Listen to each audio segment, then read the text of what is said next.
Good morning again. We are back. I'm Cliff Kelly. This is WVON 1450 AM, the Talk of Chicago. It is May 2nd, and we are more than pleased to have in our studio some illustrious guests. Gentlemen we all know and just love what he does.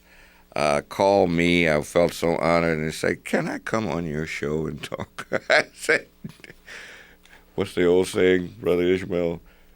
Do a bear crap in the woods? That means yes.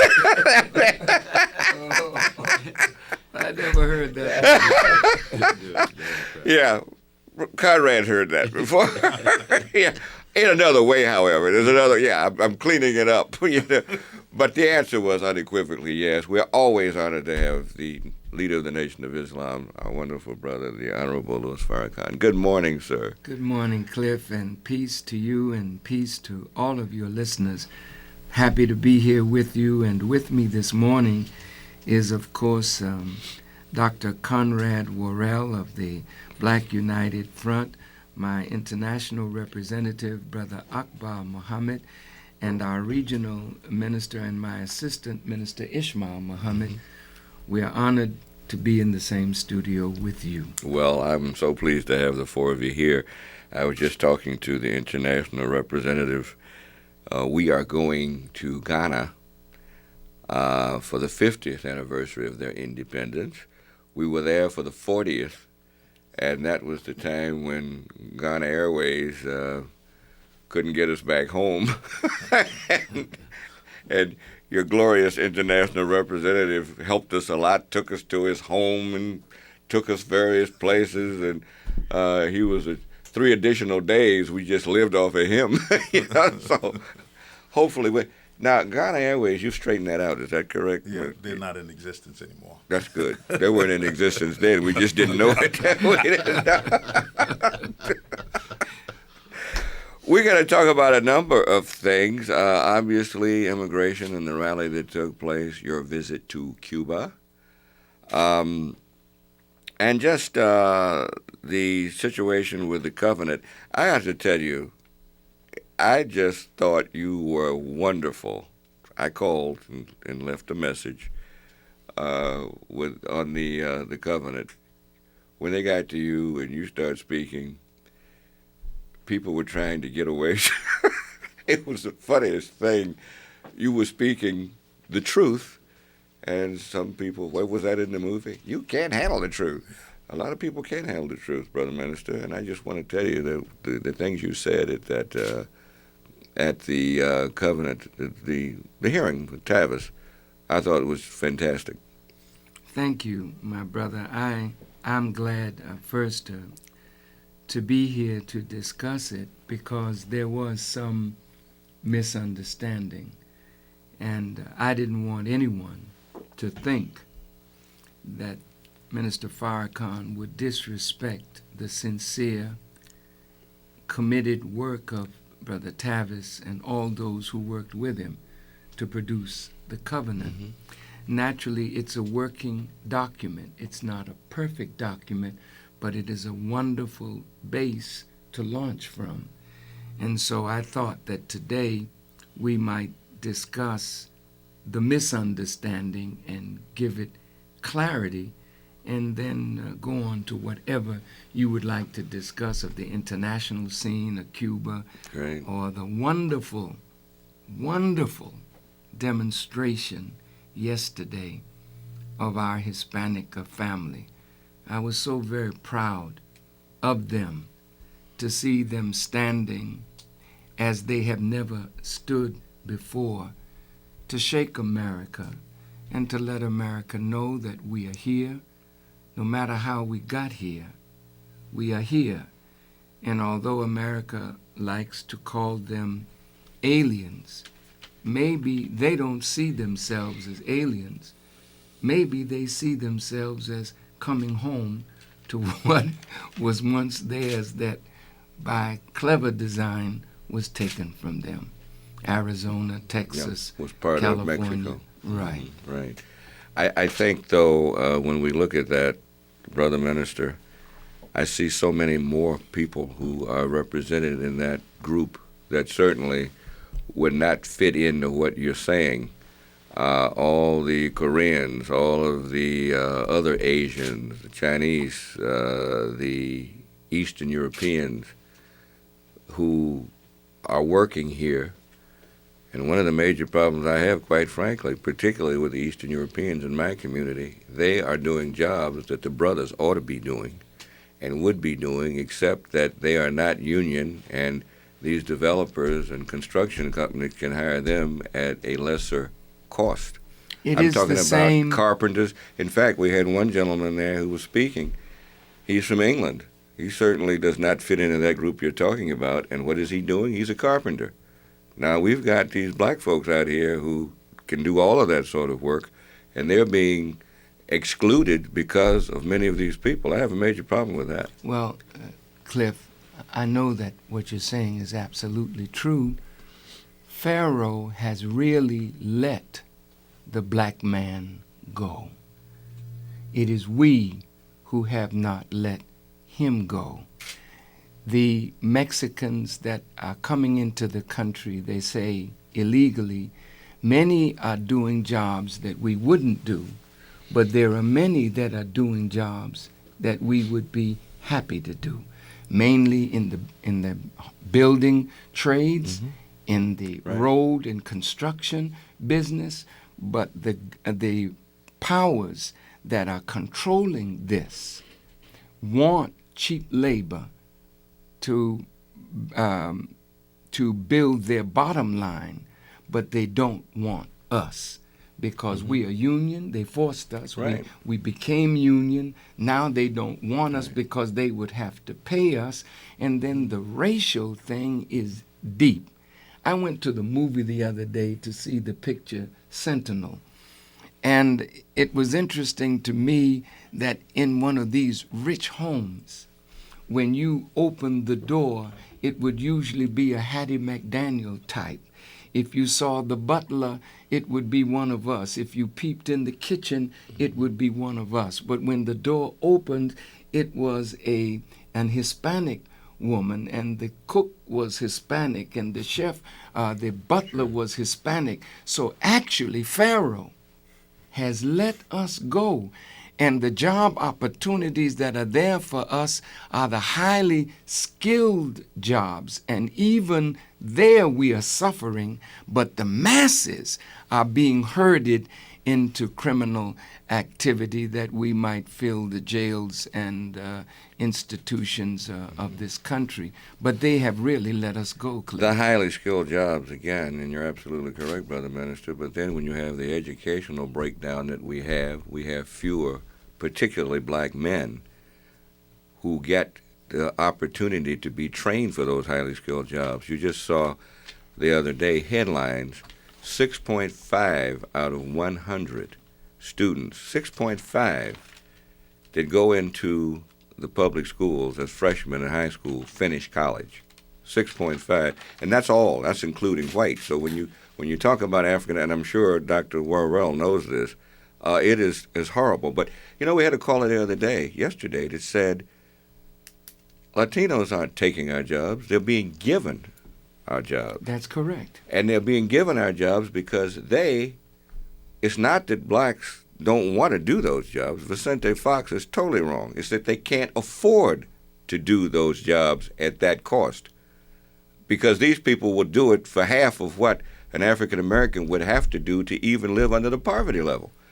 So this is Fox, of course, doesn't want to see this happen, because if those people who send all this money home, which is greater than the Mexican GNP, then they're going to ask him, why don't you create jobs in your own country so everybody's not trying to get out? He's getting more money. He has every reason not to want to see this work. We got a major problem here, and I have a problem with us being so. I want to see how many Mexicans are going to support reparations movement. Well, we need to ask. We sure do. You have to ask for. I support them. I believe in reciprocity. Now, I know of your Caribbean ancestors and all, and maybe you look at it a little differently than I do, but I'm not feeling this. I want to tell you straight up. I got some major problems. So we'll discuss this, okay? We'll be right back. Stay with us. We are so pleased to have these illustrious gentlemen in our studio, and we'll be taking calls too at a point. We're going to talk about Cuba, continue on immigration, and also the covenant. I'm Cliff Kelly. This is WVON, streaming live at www.wvon. We are continuing with this wonderful group of gentlemen in my studio. Of course, the leader of the Nation of Islam, the Honorable Minister Louis Farrakhan. With him also is Dr. Conrad Worrell, also the international representative, Akbar Muhammad, Mr. Akbar, and also, of course, Minister Ismail Muhammad, and thank you all for being here.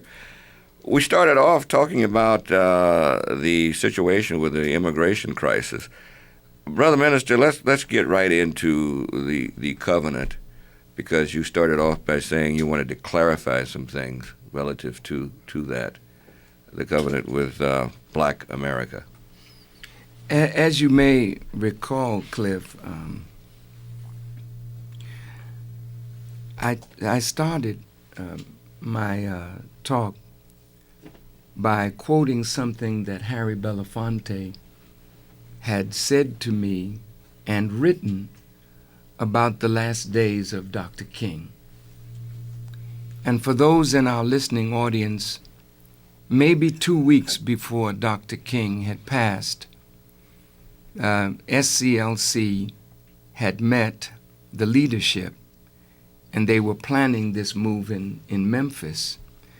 And there seemed to be great joy among the disciples of Dr. King. But Dr. King was in a very melancholy state, and Harry went over to him and said, "Dr. King, everyone seems so joyous, but you seem to be quite melancholy and somewhat removed. What's troubling you, Martin?"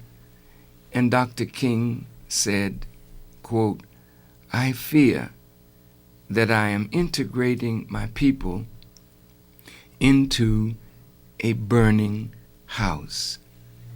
And he wanted his disciples to be firemen. And the thing that I think they misunderstood is when I said, "No, let it burn."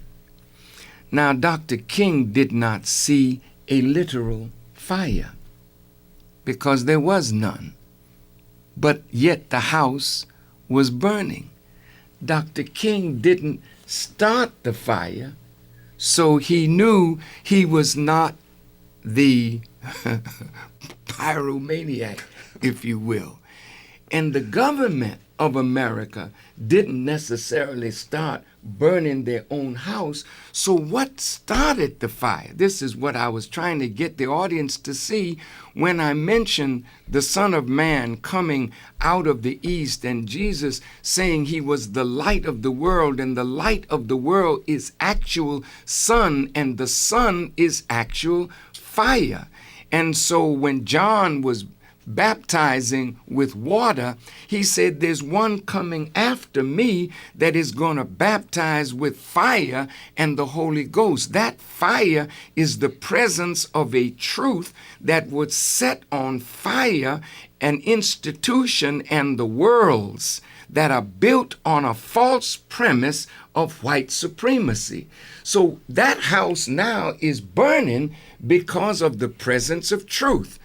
Christianity is no longer what it once was because black theology now is moving in. The house is burning. The educational system is no longer what it was because black intellectuals are seeing what is wrong with the system, condemning it. So we are not firemen. Every time we open our mouth, we are pouring gas on the fire. Tavis is not a fireman. Tavis is pouring gas on the fire every time he critiques a system that is unjust because white supremacy is at the core of it. Injustice is at the core of it. So that's, when you say burn the house down, my babies are in the house. Well, my babies are in the house too. But if the institutions of America are burning, then what I'm saying to us is, The scripture says, behold, I make all things new.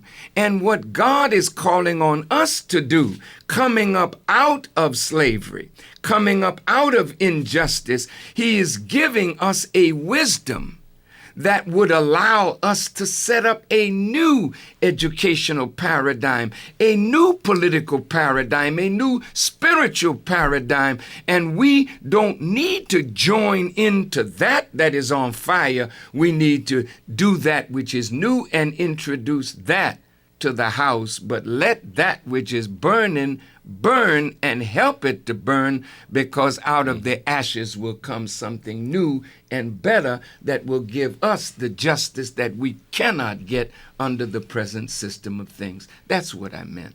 And you feel that many did not understand that? No, I think the people did understand. I think so too.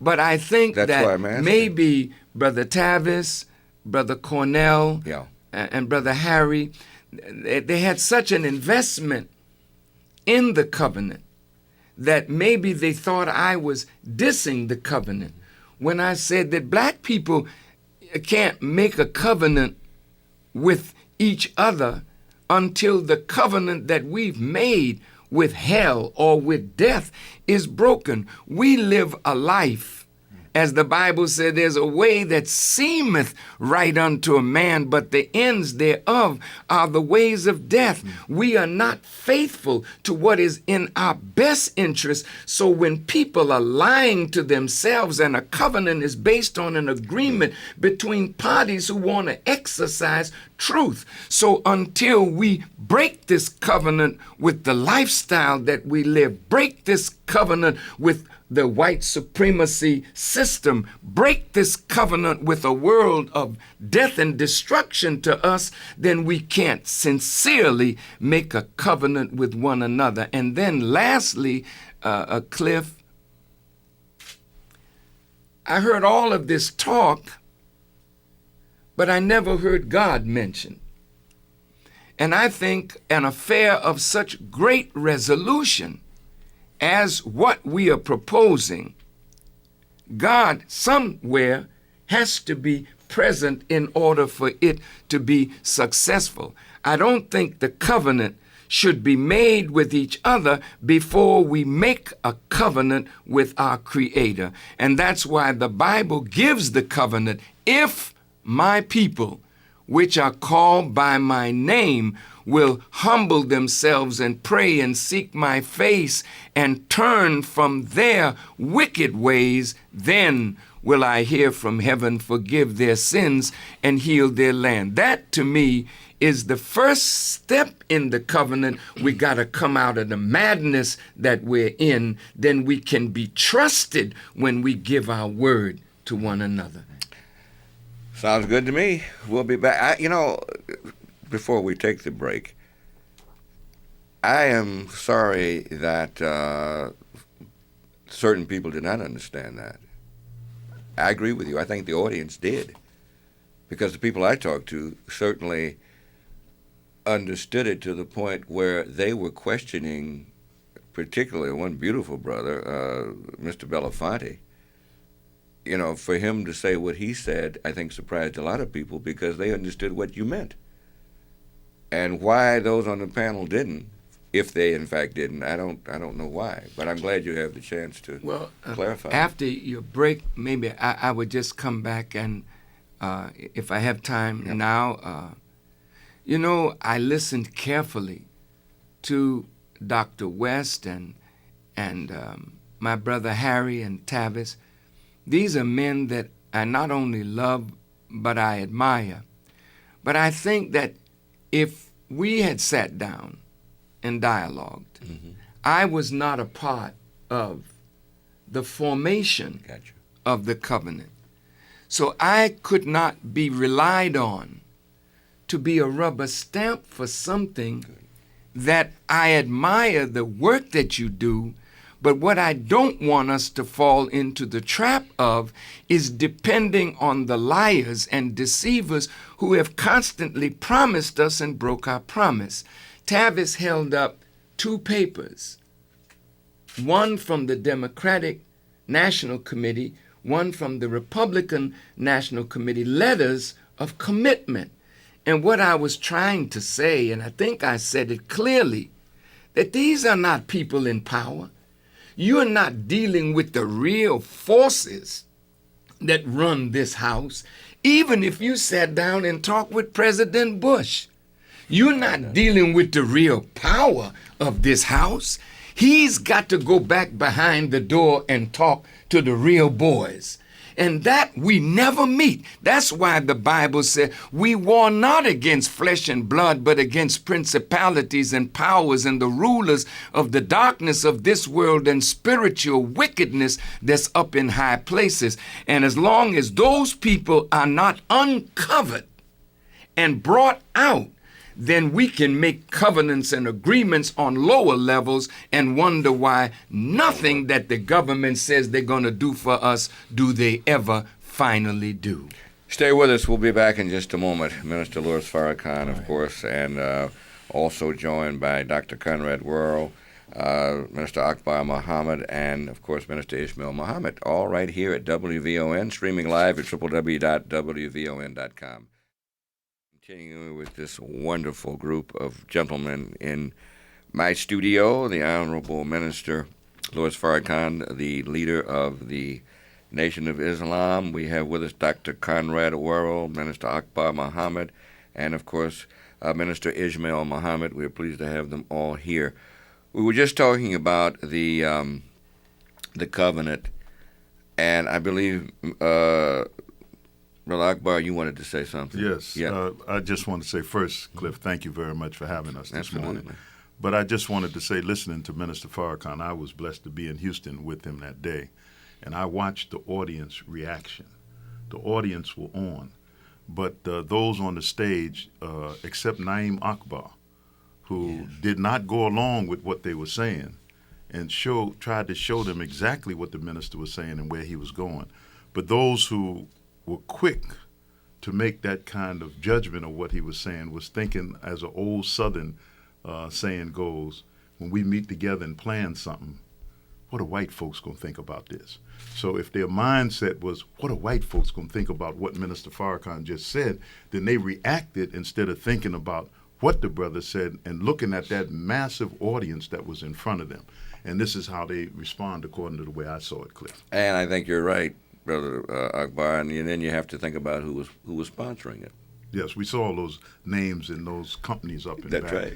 And the very fact that this is why, Cliff, in my opinion, that if we have something good that's for our people, we have to have the strength, the courage, the tenacity of will to support what we believe in so that we can strengthen our leadership. They don't have to go around begging and worried about the sponsors they have, but we have to support it to make sure that we keep it alive. That's exactly right. This is why, Brother Cliff, I proposed at the 10th anniversary of the Million Man March that Katrina unmasked governmental neglect of black and poor people. Katrina showed not only that they don't care or didn't care, Katrina shows that they still don't care. Our government spent over $100 million to make sure that Iraqis in America could vote for something going on in Iraq. But when you have all of these evacuees in 44 states, Reverend Jackson and others were appealing to get some kind of satellite voting, something that they could participate and make the election in New Orleans real. But it fell on deaf ears. So I felt and feel that unless we set up the mechanisms within our own community to deal with the things that confront us, then we cannot expect the former slave master's children to do for us what we are unwilling to do for ourselves. Education, as you mentioned when the weather and whatnot was coming on, our children are dying in an educational system that has literally run its course. This educational system is unqualified to govern, guide, develop the minds that are being created in a technological information age. We have children that are 2 years old that are computer literate. And they have to go to school and listen to archaic methodologies, things that are stretched out so long that they could have gotten the children to the end of the season in the first week of school. So the children become discipline problems. And that's why I suggested that we need a ministry of education where we gather our black intellectuals and come up with a system of education and take our children out of something or get control of what they're in and put something there that feeds them. We need a ministry of health. The covenant outlined magnificently the health disparity of black people. Hospitals are closing in the inner cities all over America, and black people who want to be doctors, if you don't have the money, then they give you grants. But by the time you get out of medical school, you're $150,000 to $250,000 in debt. So you have to join a system that sucks the blood of the poor in order to maintain yourself. And so this is why, Cliff, we went to Cuba, because we saw in Cuba that here's a man, Fidel Castro, that for 46 years has lived under an embargo and under the threat of imminent invasion. Not only does he live under the threat of hurricanes, but here's a man that has survived over 640 attempts on his life. Here's a man that came to power, whether you agree with his ideology or not. I'm not dealing with that. I'm just dealing with the facts of what has happened on the ground. If, when he came to power, 90% of the island was illiterate, and now today there's 100% literacy, and every Cuban child has a guaranteed education from preschool through college. Every Cuban citizen is guaranteed health care. There's no such thing as health insurance. The government looks after the health needs of every one of its citizens. There are no homeless people in Cuba. Their home may be very substandard according to what we would live in, but they're not living in cardboard boxes under bridges. So I ask myself, if this man has done this, and he's not a Christian, and he's not a Muslim, but I saw more Christianity practiced in principle in Cuba, and I saw more Islam practiced in principle than among any Muslim nation, I felt, or at least among most Muslim nations, that let me go there. Let us go there from the Millions More movement and study disaster preparedness, because it's clear that our people in New Orleans were not prepared. And we're not prepared in Chicago. If an earthquake shook Chicago, or if a hurricane came, or disaster came, how are we prepared?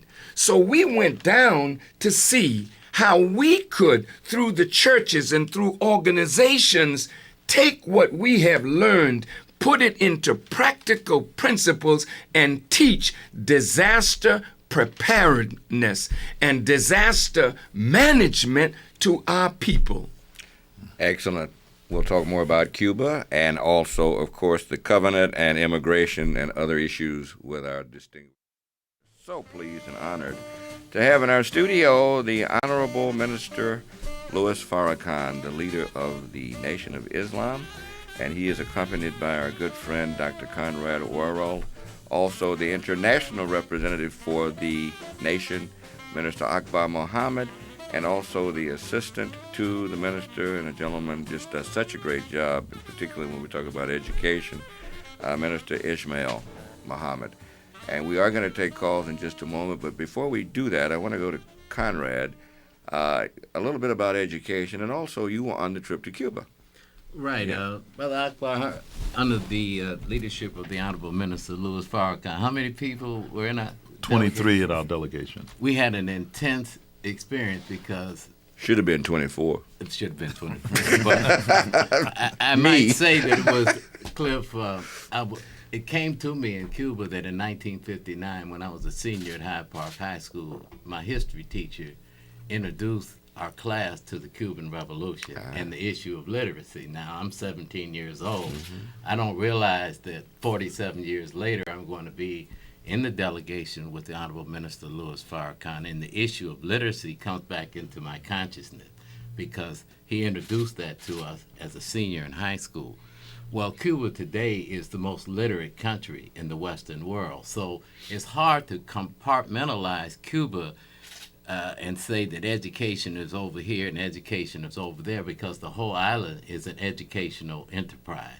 And we had an opportunity to visit many of the key educational institutions in Cuba over a several-day period from, I believe it was Minister Akbar, March 19th, culminating in a meeting with Fidel Castro himself, Beautiful. who said study should be a way of life. I mean, that just got me. And he also said that it was the Europeans who stole from Africa all of the great tenets of civilization in the world. So this was indeed an inspiring trip because we visited the School of Arts and Culture. We visited the black man who's over the Supreme Court in Cuba. We had an opportunity to visit the School of Public Health, the Eye Clinic, the Community Cultural Centers. We had a meeting with the Cuban Five, which is a whole nother issue. And as a matter of fact, it's a black man who created their disaster and defense strategy in Cuba. So when the hurricane hit Cuba, they lost nobody. It was a black man who created this that we met with in a smaller meeting. So we also met with some of the athletes in the Sports and Recreation University, where where 1,000 athletes were being trained with 500 trainers. And you might remember, Cliff, the boxer Stevenson, this beautiful black man, and the sister who won the 800 meters and who, after that, I believe it was in one of the Olympics, when she came back, she was cooking in her kitchen in Cuba and caught on fire, and she was 7 months pregnant and lost her baby, but she came back a few years later and won a silver medal in the 800 meters, and we had an opportunity to meet with her. The point is, Cuba was an inspiring experience in terms of looking at a small country of 12 million people that has produced 70,000 doctors, that has doctors around the world providing places in the world that wouldn't necessarily have medical services. And this was, and I guess the black students, the 88, I believe it was, black students that we met at the Latin American Medical School, one of them went to high school with my daughter. And the fact that we have been charged now to help recruit more black students to medical school in Cuba as a result of the offer by Fidel, who has in fact made this offer over the years, and under the leadership of the Honorable Minister Louis Farrakhan, I think we're going to try to intensify this campaign. So it was a trip that showed us what people can do with little or nothing, and fighting against the system of white supremacy in the United States government, and an embargo that attempted to take this country down. And in fact, the influence that they have in the Caribbean and South and Central America, the relationship that Fidel has with Venezuela, the fact that Condoleezza Rice came to where was it? The country we were in for a half a minute before going into Cuba.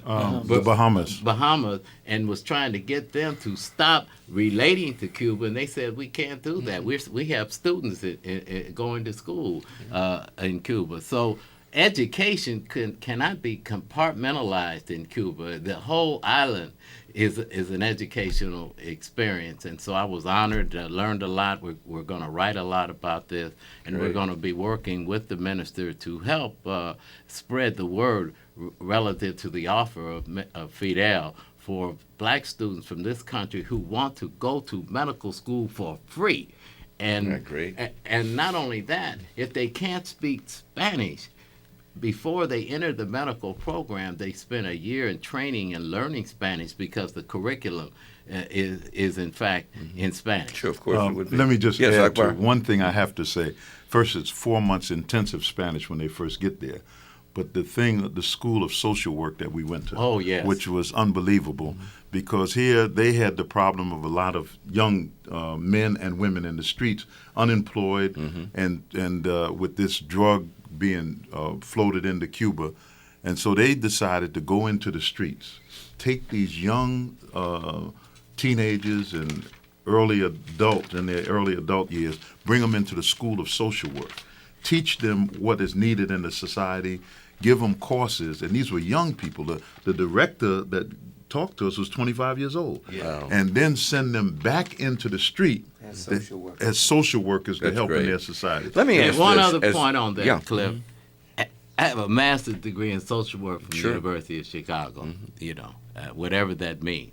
But I have never been so inspired. The second principle of being a social worker in Cuba is that if you find someone in the community doing something wrong, you do not turn them in to the police. Yes, now that just blew my mind when the young man told us that there were several principles in the training of social work, and the idea is you don't turn them into the police, because what you do, you turn them into turning them around. And so over a short period of time, 5 years, the School of Social Work has produced 10,000 social workers from the various provinces in Cuba, as Akbar mentioned, who are going back now working to try to organize and turn around some of the negative behavior. Akbar, just quickly, before we have to take a break, as Conrad mentioned, this embargo is continuing. Every nation that we trade with, all of our friends, trading partners, trade with Cuba. Yes. We're the only ones who don't. So why continue this ridiculous practice? Well, let me say, Cliff, first of all, I think that Cuba being 90 miles away from America, 12 million people, it's a consumer market, but the very fact that the Cuban Revolution has survived against America and has tremendous influence. America is continuously seeking ways to cut the Cuban revolution off and hoping for the evil accident of time that they can change the government. So they're waiting for Castro to expire.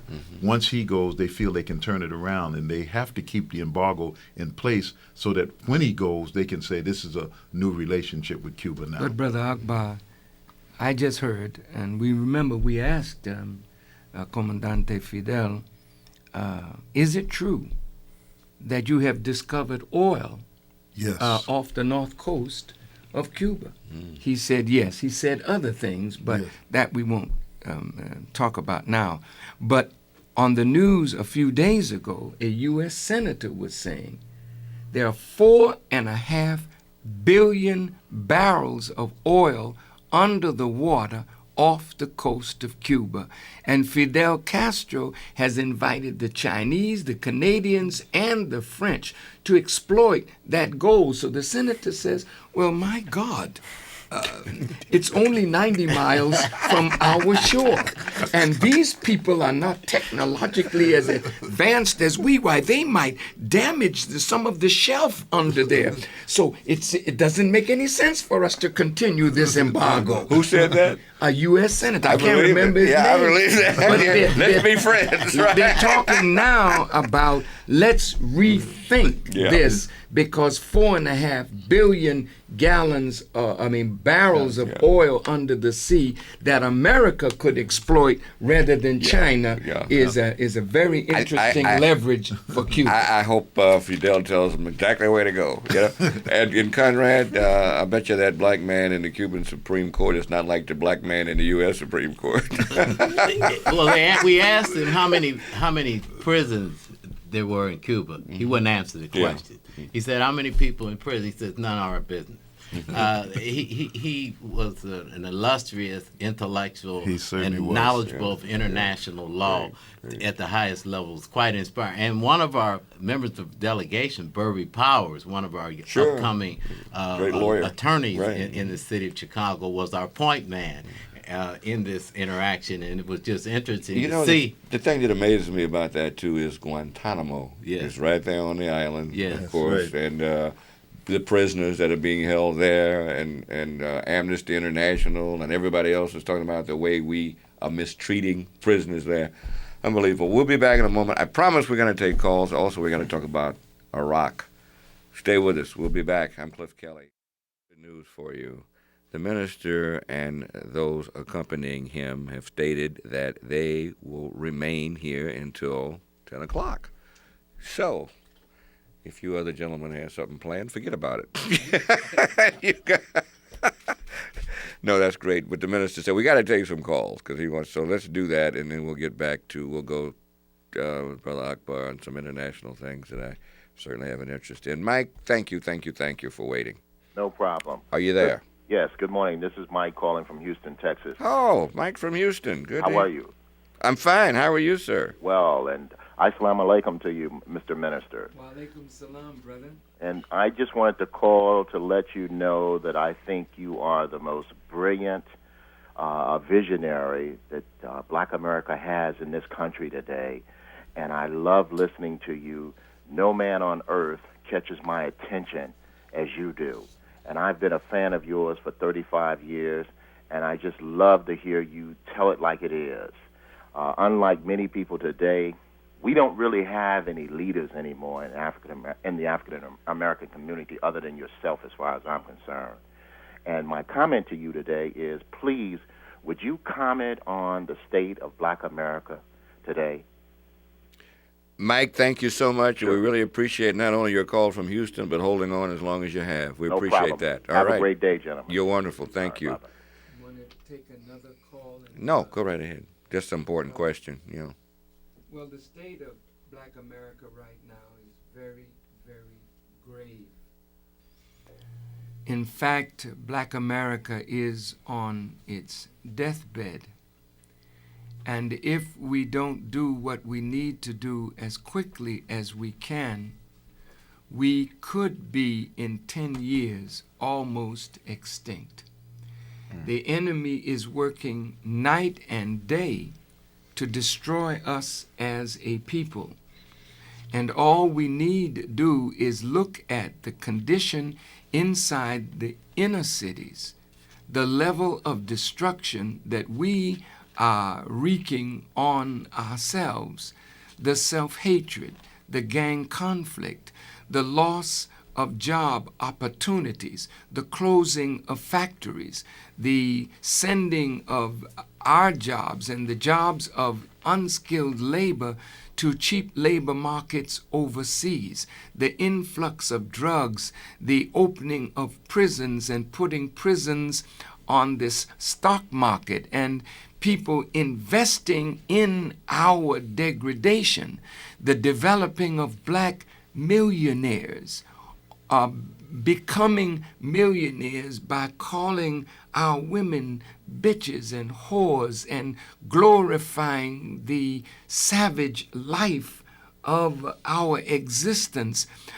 using, for instance, the young lady in North Carolina, our dear sister, who is a woman that wants to get ahead in America. She's in school trying to get an education to feed her children, but I heard that she was a part of an escort service, and here she has to go into an all-white lacrosse team and shake herself to entice men that have always disrespected the black woman. This is the degraded condition that we are in. Our politicians, for the most part, and I'm not, for the most part, have bought into the lie that America works. And they know that America does not work. Our rich and our powerful have been made rich and powerful as buffers for the real rich and powerful, that we could look at them in their bling bling and their fine homes and whatnot and believe that America will work for us.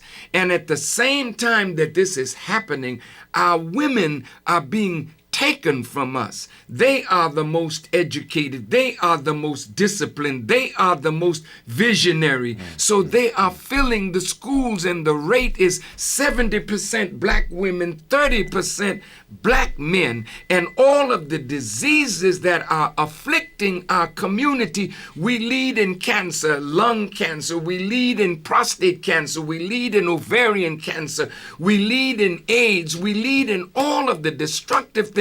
This is not by accident. This is by design. And this is why the minister is crying out to us. But it's like a voice crying in the wilderness. I don't know how long God has for me among you, but I know America is falling. And this singing and dancing and shaking our backsides is only blinding us to the storm clouds that have gathered over America. This economic system could collapse at any time, and the dollar that we've killed each other for, destroyed each other for, will be worthless, and there'll be anarchy in America. And then the same helicopter gunships that you saw the Israelis flying into Palestinian refugee camps, you see them flying in the hood in Chicago on the west side, in Watts, in Harlem, because this is the time that they have let you go, but you don't want to go free. And so now they've purposed to destroy you. So the last thing I will say on this, and I'm sorry to be so passionate, the Honorable Elijah Muhammad, and I'd like you to, when you refer to me, say that he is the national representative of the Honorable Elijah Muhammad sitting in the seat of the leader of the nation of Islam. That describes me better and makes me more comfortable, Cliff. But let me say this. The Honorable Elijah Muhammad said, when the sea takes a body down and gives that body up to the surface for those who love that departed person to go find that body, if that body is not retrieved in time, then the sea destroys that body. America has given us up. We floated to the surface, but there's nobody to claim us. So the sea is now destroying black men, black women, black children. And unless we wake up the pastors, wake up the politicians, wake up the so-called leaders, and wake up the masses, then our destruction is already in the door. And I close. Look, we deserve to be chastised because we've heard all the great preaching, all the great leaders, but we have done nothing of what they have said. So when Farrakhan passes off the scene, you will look at me and say, what a lovely song. But when I'm gone, you will say, wow, a man of God, a prophet, a messenger, somebody that represented the messenger of God was among us, but we didn't pay attention to what he said, and now we're paying the consequences of the rejection of truth. It ain't on the white man no more. It's on us. The white man has dumped you. Now get up and let's do something to help ourselves or go down to destruction, and it will be exactly what we deserve. Wow. All right. We'll be back. Stay with us, Annette. And we continue with our in-studio guest. We are so pleased to have him, the representative of the Honorable Elijah Muhammad. Minister Louis Farrakhan. See, I'm trainable. Let me make it. Akbar Muhammad, the international representative of the nation. Brother Minister Ismail Muhammad, of course, the assistant and also the regional director, and we love him. And, of course, our good friend you just heard talking about education in Cuba and other things, Dr. Conrad Worrell.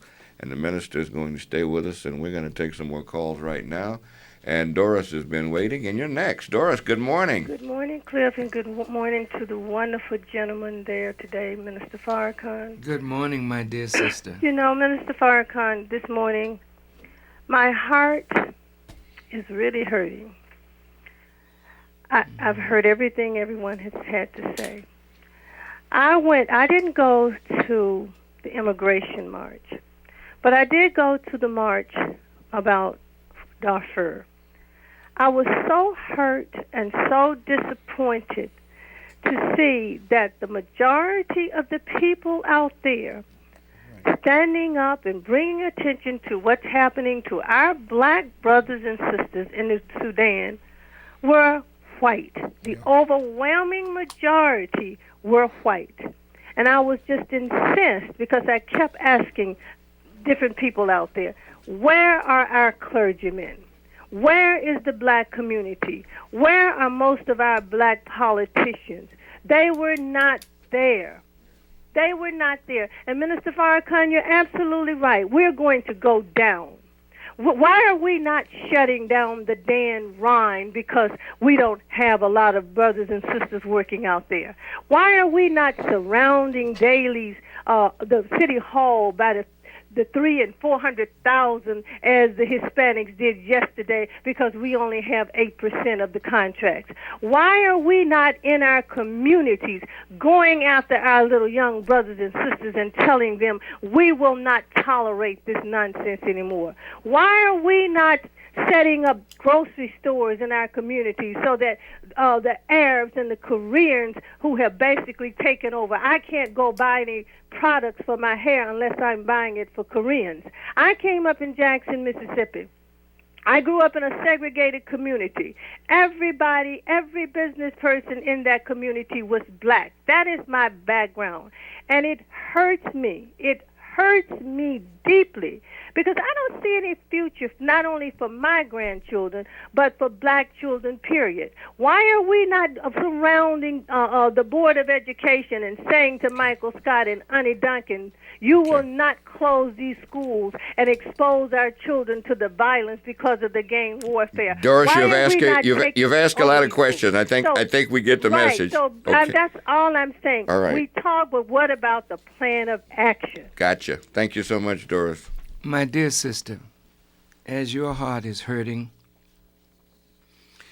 so is mine, and I'm sure so many hearts are hurting, particularly those of us who have lived our lives and struggled to make life better for ourselves and our people, and we see ourselves, and it looks as though our work and the work of all the great ones who have sacrificed before us has been in vain. It has not been in vain, but that is the way it appears. When Lou Palmer, one of the great voices that we've had in this city, could be knocked down in the street by a young black man and robbed. And when Lou could say to that young man, but I'm Lou Palmer, and the young man cursed and said, I don't give a so-and-so who you are. When somebody could break into the home of Rosa Parks and slap our sister or rob our sister, when the elderly cannot walk the streets and find peace in their twilight years, we have come to a place where God has to step in, and the chastisement of God will be severe. There is a reason why many black people were not at that march. And we need to look at that seriously. There is a great humanitarian crisis in the Sudan. No question about it. And if you notice, they call it genocide. The killing of innocent life. But there's a deeper current running up under this, and that's why you saw what you saw, because there's a geopolitical, economic current up under the cry of some of these white people over what's happening to black people. 3.5 million blacks have died in the Democratic Republic of the Congo, nobody saying nothing. In northern Uganda, the Lord's Resistance Army mutilating children, nobody speaking about Uganda. Why is the Sudan so important now? I have never spoken publicly about our role, Brother Akbar's and mine and the nation's, as an emissary of peace between the government of Khartoum and the people of southern Sudan. If you look at the language of a Zionist-controlled media, the Arabs are killing the Africans. They're Arabic speaking, but they are black like the people that they're killing. But now, if you go to Washington, if you go to New Orleans, they told me when I went to see the devastation, they have a brown bag test that if your color was darker than the brown bag, there were certain places you could not go, and it was your own people doing this to you. It wasn't so long ago in Washington, D.C., when the lighter-skinned black had privilege that the dark-skinned black didn't have. And this is real among us. Even today, this sickness exists. Now, go to Darfur. Go to Sudan. You have Arabs that conquered and Arabized that part of northern Sudan and mixed their blood into Africans. So many of the Sudanese in Khartoum and and in that area, they look just like you would be on 63rd and Cottage, the range of color. But many of them feel themselves to be Arab. And there's a disdain almost for saying, I'm an African. So in the southern Sudan, you have blacks that are so black till there's a streak of purple almost in their skin, but they are beautiful black people, but they're animist, they're Christian, and they're Muslim. But the Arab North that is black feels superior to the animist Christian South. So the benefits of the riches of the Sudan, they never shared equally with the southern Sudan. Thus, they had a 20-year civil war. I went, Akbar was with me, and he's here to bear witness. I met with Kenneth Kaunda, the former president of Zambia, who went with us.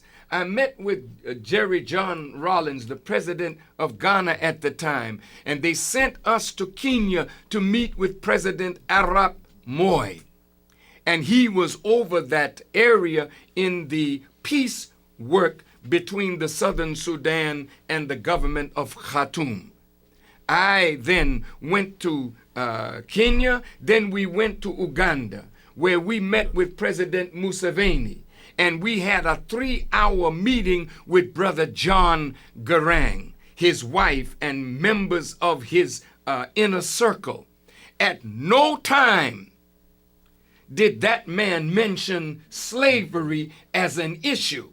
When I brought up the question of justice, Garang's wife broke down and cried because I was the first man to come in that area and mention the principle of justice. It was justice that they were seeking from the government in Khartoum. And I left there and I went to Khartoum and I spoke with Omar Bashir, and there was about to be agreement, but America stepped in because they did not want any credit to come from us in America making peace in Africa. So America stepped in and they forbade us. Is that right, That's Brother right. Akbar? That's exactly right. Now, in Darfur, in the southern Sudan, there's oil. Just like there was in eastern Nigeria.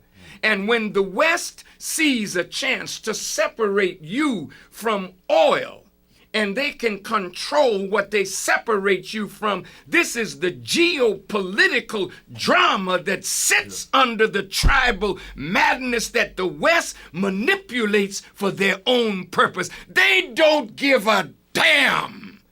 Hear me well, Black America. They don't give a damn about the suffering of Darfur. If they did, why are they inflicting that kind of suffering on the Palestinians? Go ahead. I've been to Israel.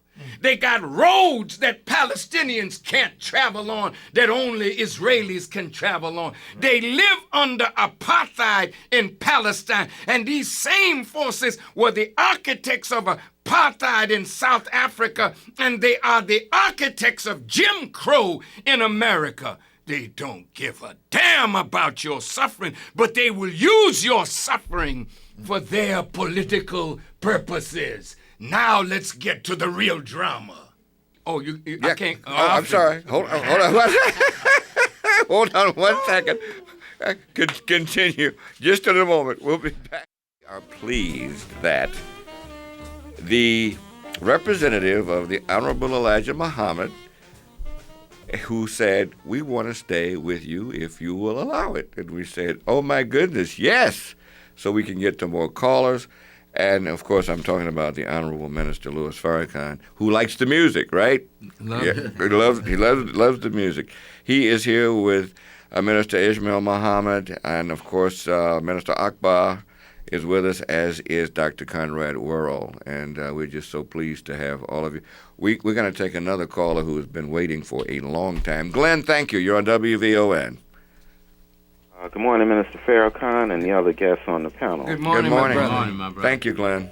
Minister Farrakhan, brother, I've been following you for a number of years, and I have the utmost respect for you. I thank God for WVON, and I thank God for you, and I pray to God that He keep you with us many, many more years. Thank you. Minister Farrakhan, I think that if more of us in the black community, as well as the politicians in City Hall, Springfield, and in Washington, if they would follow your lead, I think we as a people would be much better off. One other, Minister Farrakhan, as far as the job situation with the Hispanics versus us, granted, we do have ills in our community, as well as in other communities, they have their ills too. But I do know of instances, Minister Farrakhan, where there have been requests that Hispanics be hired over blacks. I know of 3 instances, and these are personal experiences that I've had, that Hispanics do be hired over black people. And for one other thing, Minister Farrakhan, in order to become a citizen in this United States, does one not have to enter this country illegally? Thank you for your time, brother, and I appreciate listening to you. And Glenn, we appreciate you, in particular for holding, all right? Yes, sir. Thank you. Thank you. Yes. Well, we entered sort of legally. The transatlantic The transatlantic slave trade was legal. Yeah, we came tourist class. But there's a big question as to whether we have ever been real citizens. That's the point. See, if you go and study, according to what the Honorable Elijah Muhammad taught us, the ancient dictionaries of what is an American. An American are those of European descent, and an American truly cannot be any member of the aboriginal people of the earth of which we are. That's the original definition of what an American is. So they have always treated us as un-American. That's why we were called second-class citizens. And respectfully, brother, yes, they want to hire the Mexican over you. And they want to create hatred between two elements of the poor community. They are a part of an indigenous population, as we are, so pit us against each other. But if we could find ways to strategically ally, then we can work very good to end a lot of the suffering that we have. But while I'm on this, I want to say to those who went to Darfur, most of those who went are very sincere people. To the rally. To the rally, I'm sorry. They're very sincere people. I did not wish to or mean to denigrate the sincerity of the whites who went and the blacks who spoke, because they are definitely hurting from a genuine humanitarian crisis. I am addressing the rulers of the darkness of this world and the spiritual wickedness that's in high places that manipulates populations over humanitarian suffering largely created. Now, what is in that western part of Sudan? There's more oil. Oil, There's more gold. uranium. There's uranium. So if we can separate Darfur like we tried to do Biafra, like we tried to do the southern Sudan, now John Garang became a vice president in a new government and unfortunately died in an airplane crash. But now the problem is going on in the West. Let me show you something, if I can, with the help of God. What is Tom Lantos? Are you really concerned, Senator Lantos, with the black suffering? I don't think so. Elie Wiesel, are you really concerned with the suffering in Darfur? Or is there a geopolitical economic agenda that is Zionist? Let me see. Bush cannot be concerned with the suffering of Darfur when he has rained down shock and awe on innocent people in Iraq who died by the tens and hundreds of thousands. This is to deceive the masses who are genuinely concerned with human suffering. George Clooney is concerned. The girl the Chinese girl, Lucy Liu, she is concerned. Obama is concerned. Those politicians of ours that were out there that went to the Sudanese embassy, they are concerned. But there's a geopolitical drama here. See, the government in the Sudan is an Islamist government that is not a friend of Israel. And if they have the wealth of the southern Sudan and the wealth of the western Sudan, and justice is at the base now, and you can unite the tribes.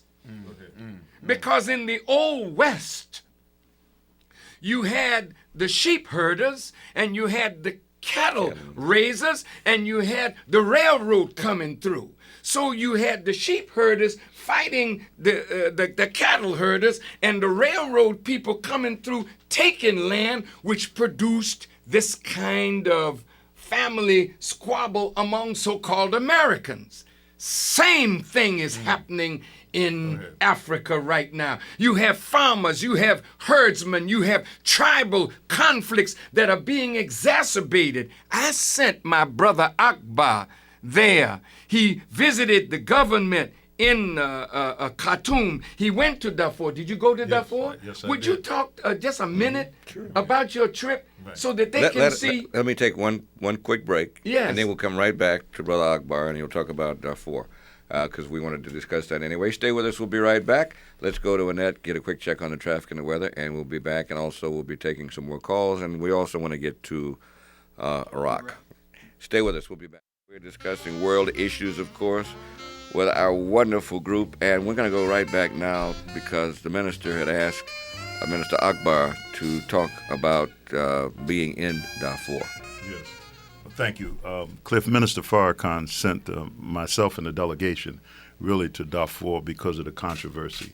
And at the root of the controversy, how it was perceived in America that there were some Arabs. And when you say Arab in the American context, you think of Saddam Hussein, you think of Mubarak, you think of the president of Syria.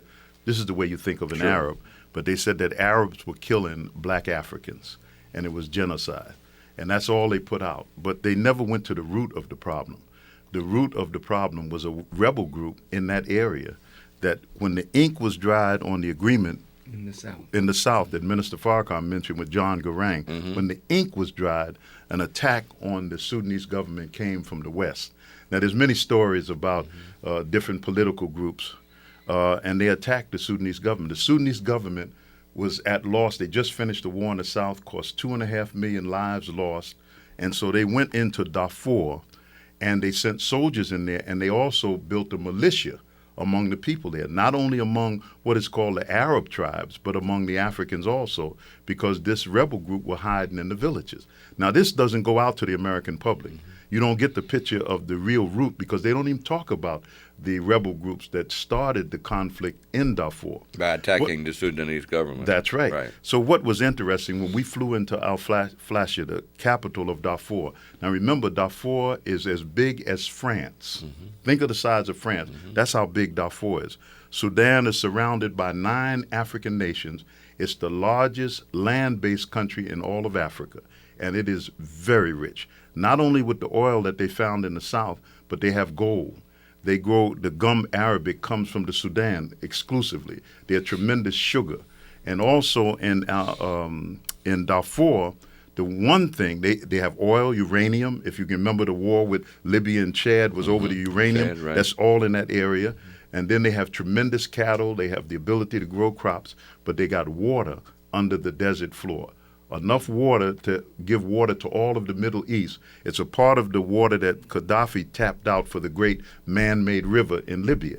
And this water is of value now because 50 to 75 years, the Middle East, and Israel in particular, will need water. Yeah. And also, the minister said it right, it's an Islamic regime that came to power in 1989, supported Hamas and Islamic Jihad, gave them a base there, plus Osama bin Laden was there. So the objective is to have regime change. If you cannot have regime change, break the country up, put them in a civil war. While they're fighting, you'll be extracting oil out, as they did in Angola with Savimbi and the government that was in power. Who is a Janjaweed? The Janjaweed is really a new term. It means jinn or devil on a horseback. Now, when they went in to get this militia, it was the Arab tribes. Now, what makes the difference in an Arab and an African in Darfur? This is key. Emily West from the Washington Post last Sunday said 5 truths about Darfur. And if you can go online and read it, you should read it. 2 things she said here that's very important. Everyone is black, and she has it in big letters. You can see it there. And so in Darfur, if you're thinking that there's some Arab tribes that went in there and killing black Africans, that is the first untruth. I mean, it's an outright lie. I was sitting in a big conference room, and our host said, with all of the Arab stand up? These included some of the Janjaweed and so forth. Would they please stand up? They stood up, and I looked. There was not well, you would be an Arab there. If you went, you would be an Arab, or Minister Ishmael, or Minister Farrakhan. But all of them were black. Then he said the Africans stand up, and then the Africans, all of them black. And they said the distinction between the Arabs and the Africans in Darfur is that the Arab tribes only speak Arabic, and they're the herders. The African tribes speak an African language, and they speak Arabic. And the other thing that people don't see is that it's 100% Muslims. There's no Christians there. There's no Buddhists. There's no Jews. Everyone in Darfur are Muslims. So this conflict there is rooted in the rebel group. So to root the rebels out, the government armed militia, and they may have made a mistake because they picked up an old beef, the old beef that Minister Farrakhan was just mentioning, the herders against the farmers. When the dry season comes to the north, the herders, and these are 10, 20, and 30,000 head cattle, they begin to move them south, and they eat the crops of the farmers. And the farmers fight them, and they fight them back. It's been going on 500 years. So when they got armed, they start taking up old beef. We are against suffering of any people. But what Minister Farrakhan said is absolutely correct according to what's happening. It's a political agenda that our innocent people in America are victimized in order to unseat the government in Khartoum or have a regime change. And of course, we don't get that information, Minister Akbar, and we've discussed this many times, is because the Western press is totally controlled. Absolutely. Even if they wanted to tell the truth, they couldn't. One thing that Dr. Conrad Worrell just mentioned is that this is African Liberation Month. Years ago, we had information coming from Africa, the ambassadors at the UN, and there was a flow of information. Now, the only information we get of what's happening in Africa is filtered through the Western press, basically. And we don't have the kind of flow of information to inform our people properly. And the same way, the intelligence gathering sources in America victimize members of Congress to make members of Congress go along with a policy that they had drafted that was based absolutely on a lie. It's the same way they filter information through the media on African leaders, African governments, and they determine who the rogue is, and then they whip up the American people to see that as a rogue. This is a genuine humanitarian crisis that we should be involved in, but we should not allow our passion for the suffering of humanity to allow us to be used by these wicked arch deceivers who want to use our love for peace and justice and truth to have regime change, to put in Khartoum a regime that would be favorable to what is going on in Israel and what is going on among them. We'll be back in a moment with more. Stay with us. And we are back, and we are so pleased to continue this conversation. I want to go to Minister Ishmael Muhammad, because he has something I'm sure we want to hear. Thank you, Cliff, and I know that everyone in the listening audience has thoroughly enjoyed this discussion, as I have enjoyed it immensely. And we're very grateful to have this opportunity. And just want to say to our Chicago community and to all of our listening audience how grateful we are and should be to have the airwaves of WVON and to have such a great communicator in Cliff Kelly to have us here. We, Cliff, and to our listening audience, will be organizing and hosting a town hall meeting at Mas Mariam, God willing, in a few days, and we're asking all of our listening audience to stay tuned to WVON, and we will announce this town hall meeting where we will present our findings and what we learned of immense value from our visit to Cuba. And we hope to present that within a few days. We want to show pictures. We want to present also to the community the entire delegation that went to Cuba and all of the video and the pictures that were taken during our visit. So stay tuned. We certainly will. You let us know as soon as you get a date. Thank you. That is fantastic. Let I me love say it. something. Yes, This Dr. by Conrad. way of history, this is May 2nd. This is Yeah. Minister the Honorable Minister Louis Farrakhan's birth month. It's also Malcolm's birth month.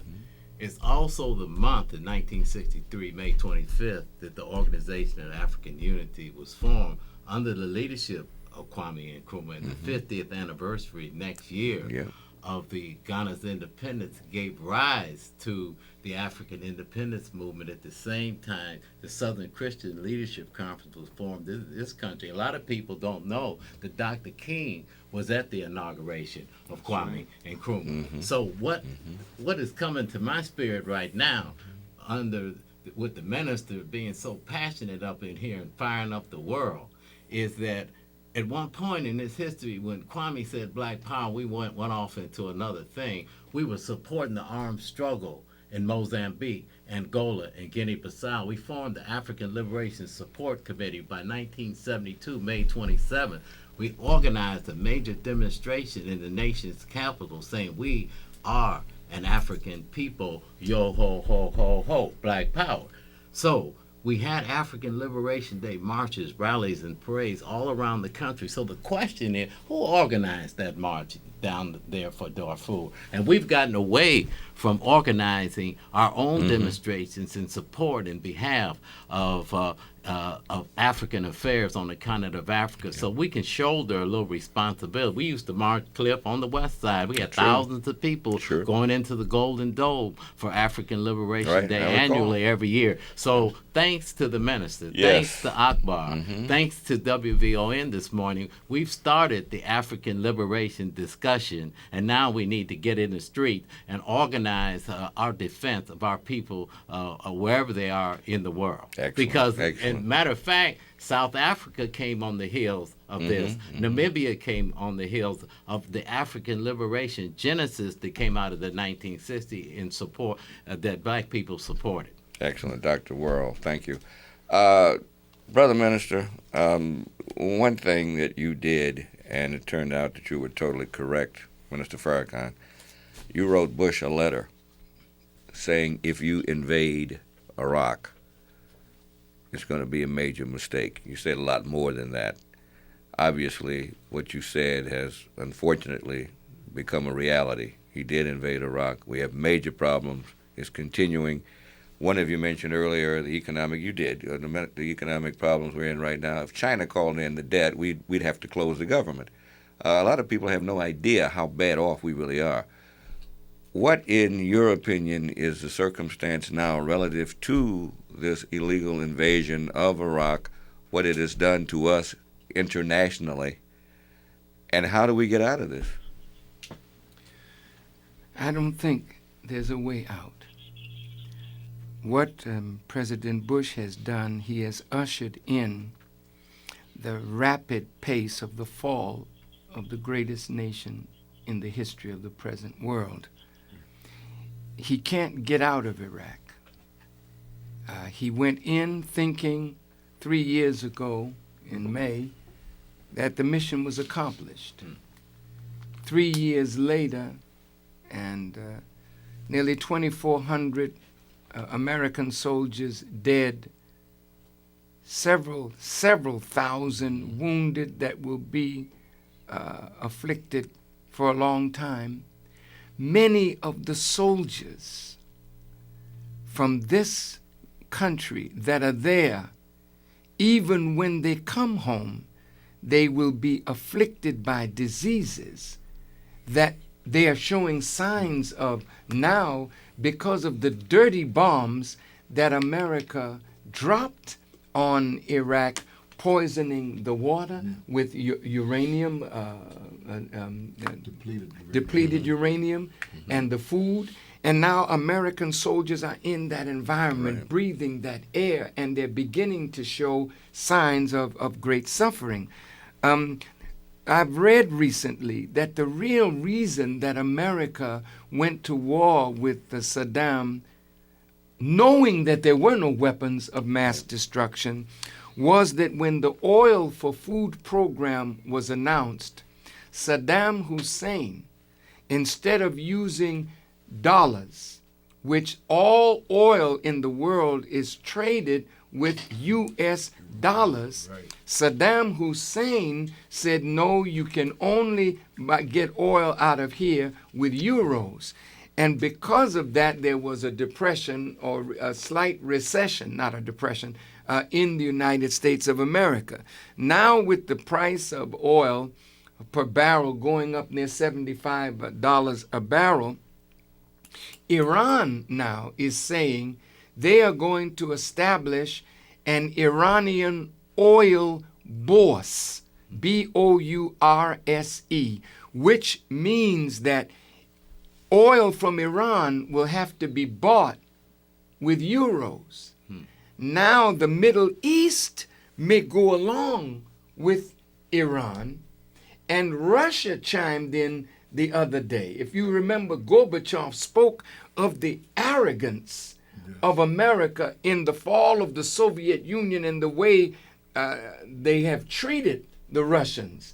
Well, now, Russia may go along with this Iranian oil bourse and trade in euros. Now you have China, you have Japan, you have Korea, which have tremendous reserves. So what could happen, as you rightly said it with the question, if China decided to use some portion of what they have in foreign reserve in American dollars, turn it into euros, and Russia did it, and Iran does it, and other nations follow suit, America's economy will collapse. Deep doo-doo, as Harold Washington And used so to say. America has to unseat the regime in Iran because they're not interested necessarily in nuclear bombs, but they have a right to nuclear knowledge and technology, and they are pursuing that, and they don't care what America says or what the UN says.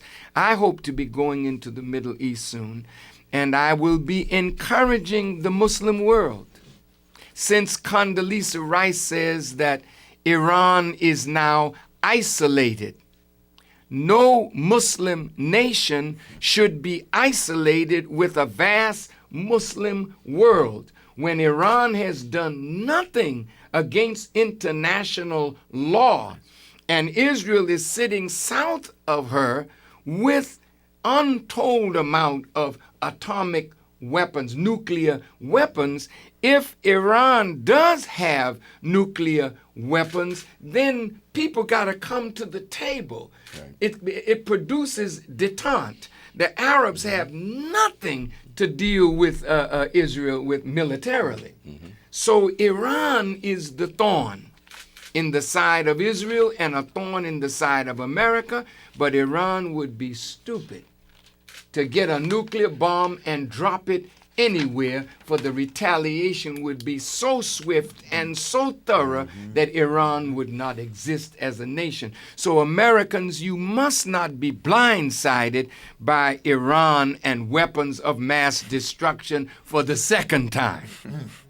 Once should be enough. Thank you. Stay with us. We'll be back in just a moment. We'll have some closing statements from our wonderful guests. And we are back and closing out a wonderful, wonderful conversation with four wonderful gentlemen. You know, one thing about Minister Farrakhan, he said, Cliff, take calls. I'm going to try to get in another call. We have guests who don't want to take any. He says, take as many as we possibly can. But we've had so much to talk about. If we can, we will. But I want you to say something to address the brothers that are incarcerated, because we have a lot of them who listen. Very briefly, Cliff, first, thank you so much for having us. And we want to thank the brothers and sisters who are under lockdown. We know that the prison cell does not define you, nor does the number that you have to constantly go by define you. Prison is a place of gestation, like a womb. And as you outgrow a womb, if knowledge is in the prison as light was present in the womb, you grow so that the womb can't hold you anymore, and once you leave, you can never come back. to the womb that bore you. So it should be with prison life. Let knowledge come among you. Don't you serve time. Let time serve you. And we will put knowledge among you and let your mind feed on that knowledge, and you will grow so that prison cannot hold you, so that when you come out, it will be like coming out of the womb. You can never go back except for a brief visit. It's wonderful. Listen, I'm going to ask you to address this. I'm not going to go to the caller, but Dennis, who has been waiting, his question was sort of a carryover from what our friend from Houston said, Mike said. What can we do? Can you close us out with that, Brother Minister? What do we do? We heard Minister Ishmael mention there's going to be a forum about Cuba. We can learn a lot from that. But, of course, what can we do? We have to turn inward. We have to realize that we are not poor. Nearly $1 trillion will come through our hands, according to what some of these economists say, but it goes right out of our hands. We are disconnected from each other, and the sad thing about it is when a good idea comes through any one of us, others of us that the idea didn't come through feel envious, and so we work against each other rather than working with each other for the benefit of all of us. I think the time has come, and our suffering should teach us that we need each other, and we need to unite and pool our resources intellectually and financially to begin to do something for ourselves. For as the door of America closes, and as the door of Asia closes on America, the lifestyle of the American people will begin to diminish, and the standard of living of the American people will begin to fall. And in that regard, we also will suffer greatly. So while there is time, let us be wise. Let us not be, as the Honorable Elijah Muhammad said, like the butterfly who plays all summer long, not thinking about winter, and when the first cold blast comes, the butterfly is dead. Let's get busy now while there's time and do something to help ourselves. May God bless each and every one of us to rise up, unite, and do for ourselves. The Honorable Minister Louis Farrakhan, thank you so much for being here.